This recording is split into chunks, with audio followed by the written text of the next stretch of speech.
had no idea it'd be a song. I didn't know what to do with my life. And this one producer kind of like casted me. She was like, maybe you should get into acting. Or if you want to keep singing, like in Korea, to be a solo artist, a lot of them started off being singers for OSTs. When I was singing one of the OST songs, I met a producer. During break time, he was like, what do you do? And I was like, I produce. You want to hear my stuff? And he was like, okay. And I showed him my stuff. And back then, vocal chop in that SoundCloud scene was not a thing in Korea. So it was so weird to them. They were like, whoa, this is fascinating. And then he was like, yo, come to our studio one day and let's write. And literally the day I went to their studio, he goes, hey, this is a track, make a melody. And I was like, huh? He was like, here's the mic. I was like, oh, okay.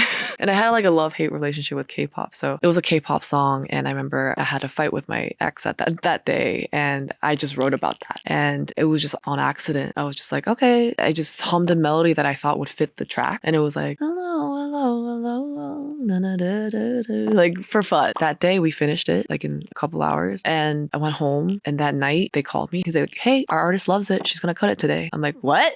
What does that mean? And he was like, yeah, she's taking it. And that artist at that time was really big. She was a big singer from a big girl group. And I was like, okay. He's like, can you come in this day to vocal direct? I was like, wow, what does that mean? He's like, oh, it means to direct because you sang the song and wrote it. So direct her how to sing it. I was like, okay. And like the next day or two, I went and vocal directed. And I remember she was like, I love this song. And I was like, thank you. And that was the first song I've ever written and in Korean too.